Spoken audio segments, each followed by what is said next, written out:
bonjour tout le monde, c'est Guillaume. Aujourd'hui on se retrouve pour une nouvelle vidéo, qui va concerner le masque liquide. Alors, cette vidéo a tardé à venir, pourquoi? Parce que j'attendais le deuxième masque liquide qui est là. Donc je vous les présente rapidement. Donc le premier c'est le Mr Masking Sol Air de chez Mr Hobby. Donc c'est un masque liquide à base d'eau, donc il peut se retirer à l'eau et s'enlever, se modeler à l'eau et se retirer à l'eau. Il peut être également coupé avec un X-Alto, une fois sec bien entendu. Il existe deux références chez Mr Hobby, et donc celle-ci c'est la gamme, le Sol Air, c'est celui-ci qu'on peut couper. Donc, par exemple, si vous avez une petite pièce et que vous voulez faire des contours, vous pouvez couper pour aligner votre masquage. Le deuxième, c'est le Valero, donc c'est le liquide masque. Donc lui n'est pas, c'est plutôt du latex, natural résine. Donc en fait, il vient s'enlever soit avec un coton-tige, soit avec des cure-dents ou à la main. Et donc on va voir que c'est un petit peu différent. Hop. Donc, je vous montre le Mr Hobby à quoi il ressemble. Voilà. Donc, le Mr Hobby, je l'ai déjà appliqué, celui-ci aussi. Donc, comme ça permettra de faire une comparaison. Donc, le Valero, lui, il est en système goutte à goutte. Un peu comme les peintures. Donc, pour faire le test, j'ai dégrappé deux petits trous qui me restent du Stug. Voilà. Donc on va essayer de masquer par exemple la partie jante ici, et on viendra peindre en dark rubber les roues. Alors c'est un test, je vais pas mettre du primer, je vais pas mettre les vrais coloris, etc. C'est pas grave, c'est juste pour tester le masque liquide. Donc je prépare tous les éléments et on se retrouve tout de suite. Voilà, nous y sommes. Donc, j'ai préparé de l'eau et donc un petit pinceau pour accéder à la zone, bien entendu. Donc, malgré que ce masque liquide a directement un pinceau intégré, bon bah vous voyez que la taille c'est énorme. Donc moi ce que je fais, c'est que je prends directement le masque liquide, je le mets sur mon pinceau.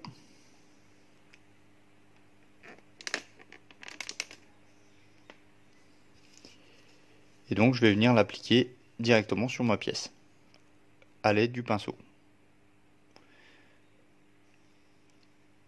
Donc c'est quand même pratique ce genre de masque liquide, parce que là par exemple sur une forme ronde, on peut le faire à la bande cache, mais ça va être quand même relativement compliqué. Donc on va voir par contre s'il y a de l'arrachement ou pas. Tac. Donc l'avantage de celui-ci par rapport à l'autre, c'est qu'il se travaille bien, si je peux dire. Il ne sèche pas relativement rapidement, Vous voyez là, je peux le manipuler. Tac. Ça sent rien du tout, donc ça c'est plutôt pratique. Ah, je vous prie de m'excuser, le focus ne s'était pas bien mis. Voilà, donc la couleur est quand même assez visible. Donc je vais repasser une couche. Alors je vais vous montrer quelque chose tout de suite qui est quand même intéressant. Imaginons que je fais une gourde. Voilà. J'en mets en milieu. Voilà, c'est la boulette. Donc sur ce masque liquide, j'ai la possibilité de le travailler. Je viens avec mon flacon d'eau tremper mon pinceau et je vais pouvoir l'enlever directement. Donc si vous avez une zone compliquée et que vous voulez retirer, vous par exemple vous mettez tout le masque liquide partout et ensuite vous venez travailler des petites zones avec de l'eau, ça va vous retirer le masque liquide directement. Voyez? Tac. Donc je m'assure que ma pièce est bien faite au niveau du masque liquide et on va passer au Valero. Voilà, donc on va passer au masque liquide de chez Valero. Donc là c'est la plus petite contenance, c'est le 523. Il existe en pot plus gros. Donc autre petit élément que j'ai oublié de vous dire, mon pinceau que j'ai utilisé pour le masque liquide Mr. Hobby est nettoyé à l'eau, aucun problème de flinguer le pinceau, hein. Donc je vous montre, il est encore en cours de séchage. Voilà. Donc pour le Valero, on va placer dans une petite coupelle. Parce que là, il n'est pas question de mettre le pinceau dedans. Je vais utiliser un pinceau dit silicone de ce type là. Pourquoi? Là, il n'est pas question d'utiliser un pinceau dans ce genre là, ou un vieux pinceau. Pourquoi? Parce que le masque liquide va venir se coller entre les poils et là vous dites au revoir à votre pinceau. La seule solution que j'ai trouvée, mais c'est pas non plus très bon pour les poils du pinceau, c'est de tremper le pinceau avec du white spirit. Et là, ça s'en va. Mais bon, si vous avez des pinceaux de bonne qualité, bon, je vous conseille pas quand même d'utiliser du white sur votre pinceau. On va pas flinguer le pinceau. Donc, je vérifie. Voilà, donc là c'est bon, c'est la bonne taille. Hop. Donc je vais mettre quelques gouttes dans mon petit récipient. Alors la couleur n'est pas la même.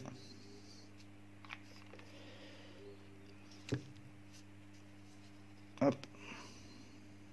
Et donc là en fait sur le silicone, c'est pas vraiment gênant parce que ça va pouvoir se retirer facilement. Bon, le silicone, je suis peut-être moins précis que mon petit pinceau, hein. Donc je viendrai corriger les erreurs à la suite. Donc j'ai l'impression qu'il est plus fluide déjà. Là, ça va bien se mettre dans les creux, hein. Vous voyez. Par contre, c'est vrai que le pinceau est quand même très gros. Et j'en ai pas d'autre. Donc pour l'instant, je vais laisser comme ça. C'est pas gênant. C'est juste pour le test.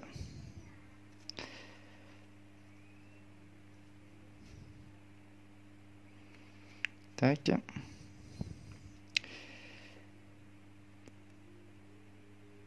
Donc je fais assez vite. Pourquoi? Parce que le Valero a tendance quand même à sécher relativement rapidement. Et donc si vous en mettez trop dans votre coupelle, bah, vous risquez de mettre le produit à la poubelle.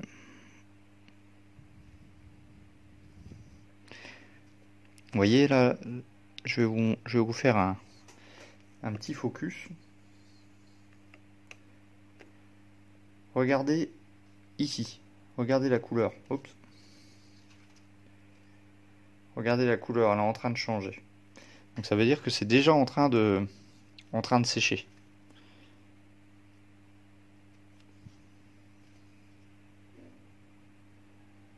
Tac. Donc je refais un petit tour, hein.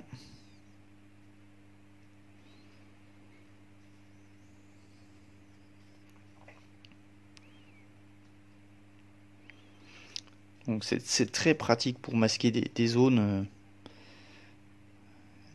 peinture. Comme ça, vous vous embêtez pas avec de la bande cache. C'est quand même c'est un produit magique.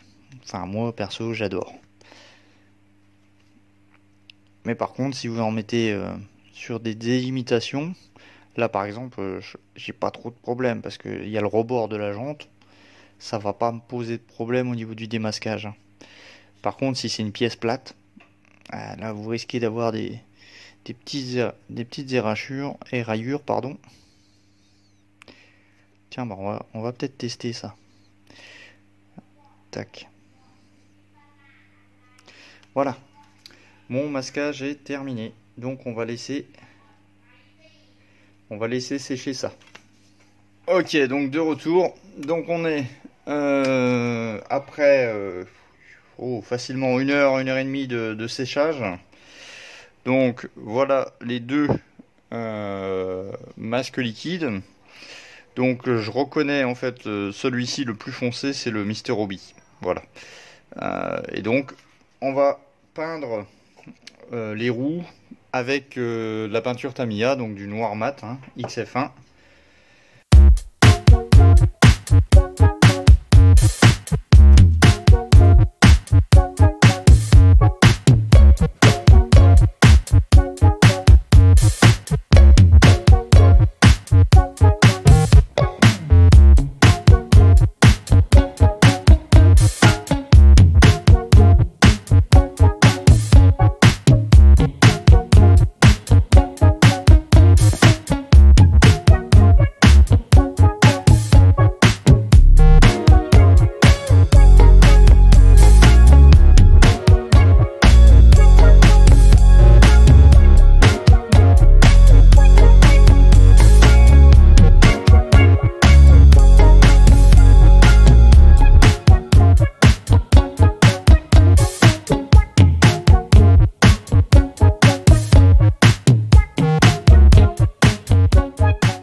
Bah écoutez, hop là.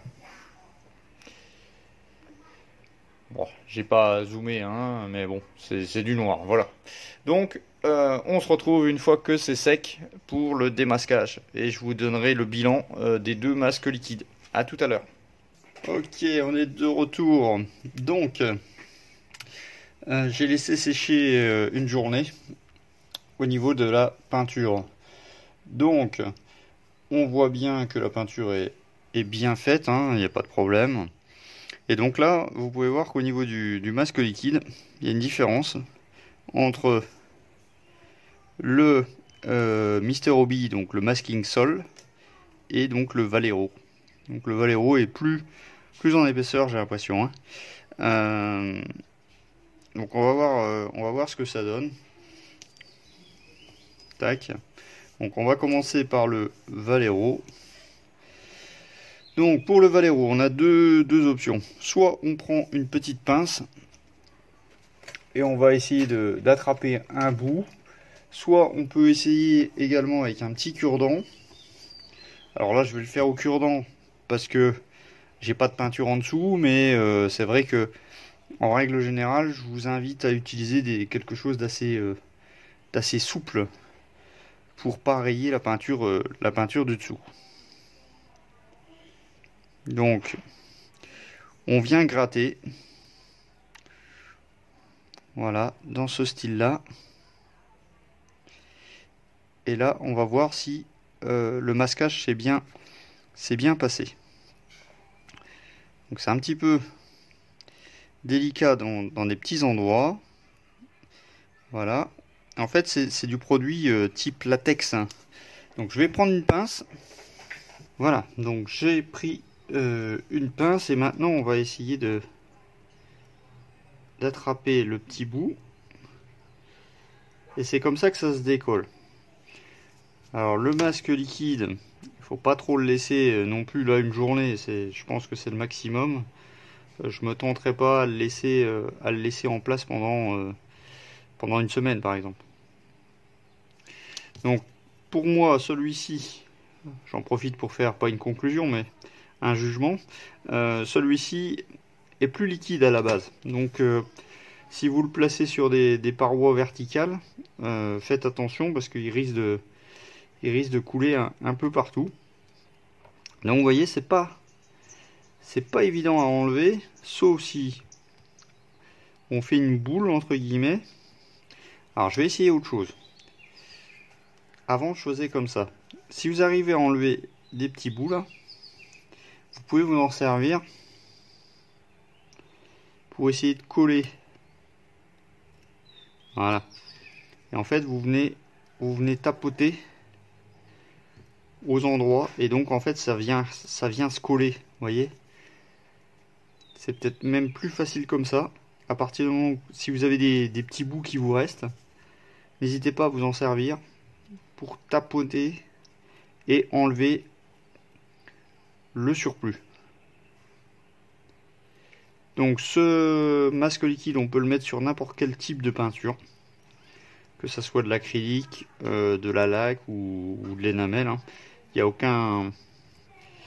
aucun problème. Donc, je suis en train d'enlever au fur et à mesure. Voilà. Et donc je vais vous montrer. Donc là la partie.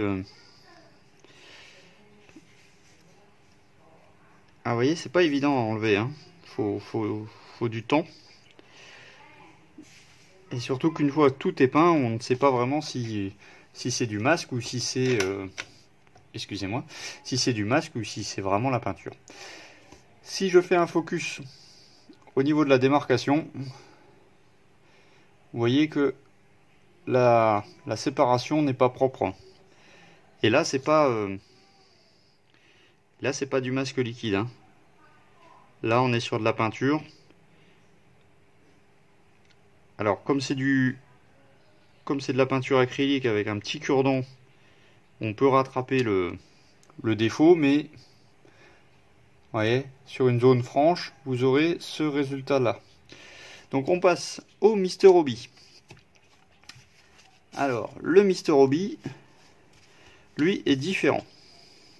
On peut faire, hop là, où c'est que je suis.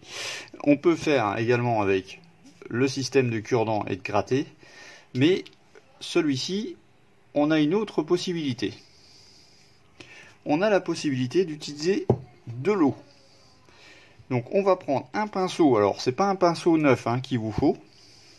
Vous prenez un pinceau, voyez, un peu usé. Et en fait on va venir passer de l'eau. Et vous allez voir que la réaction est quand même assez efficace. On pourrait aussi tremper la pièce dedans. Après, c'est comme on veut.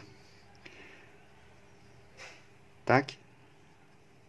Et vous allez voir que techniquement, moi honnêtement, j'aime bien cette chose-là. Regardez. Là, je fais franchement pas d'effort pour l'enlever, hein. On va voir le résultat si c'est propre. Oups là, comme le Valero. Tac. Alors il y a quand même un défaut, c'est que ça s'enlève à l'eau. Bon, c'est très bien. Mais si vous utilisez de la peinture à l'eau justement, par exemple la peinture Valero, la peinture MIG, la peinture AK en acrylique, ah ben dans ces cas-là, vous ne pourrez pas utiliser ce produit.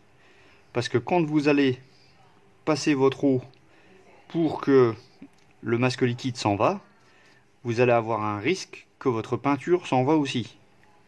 Et là, c'est un gros inconvénient. Et j'en ai fait les frais, c'est vrai que j'ai pas pensé. J'en ai fait les frais sur les ponts d'Ibismarck. Et c'est vrai que il faut utiliser des autres types de peinture. Donc moi maintenant j'ai les deux. Comme ça, si je pose une peinture en énamel ou en acrylique, là par exemple de chez Tamiya, avec l'eau ça risque rien. Par contre, si je vais utiliser mes peintures Valero, bah là, faut mieux utiliser le latex. Tac. Donc c'est aussi long à faire, hein. Bon là, j'aurais pu tremper ma pièce directement dans mon bocal. Ouais, c'est ce qu'on va faire. Tac. On peut mettre ça dedans. On va le laisser 2 minutes dans le pot. Et ensuite, on va venir avec le petit pinceau enlever tout ça. Donc je coupe, on se retrouve tout de suite. Ok, donc on va sortir la pièce de l'eau.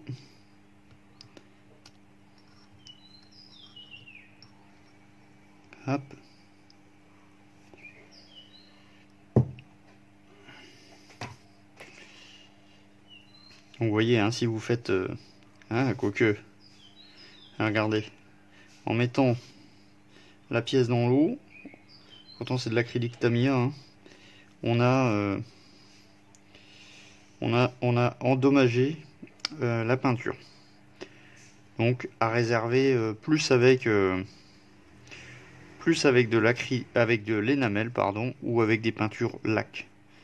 Parce que là, mon test n'est pas... je pensais que ça allait résister.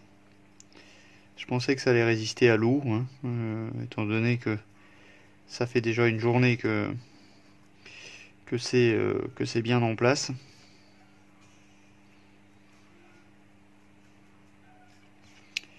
Et pourtant j'ai pas frotté, hein. Donc voilà. Tac. Je mets un petit coup de séchage.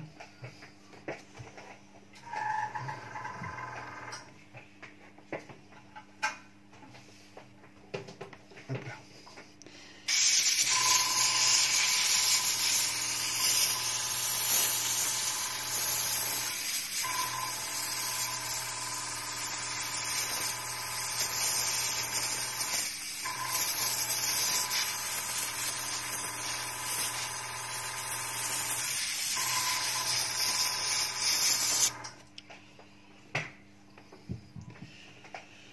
Ok, donc on va zoomer un petit peu, on va enlever le sopalin, tac. Donc voici le Valero.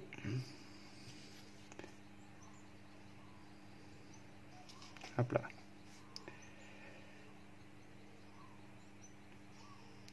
Donc il est quand même bien propre, hein, hormis les contours, et que c'est quand même assez difficile à enlever. Voici le Mr. Hobby. Donc là, j'avais pas masqué, hein, au centre. Donc par contre, on peut voir qu'il reste encore un tout petit peu de masque liquide. Vous voyez le vert? Là, il est dans les creux, donc il faut laisser la pièce plonger dans l'eau un petit moment pour pouvoir récupérer tout l'ensemble. Et ici, où c'est que je suis?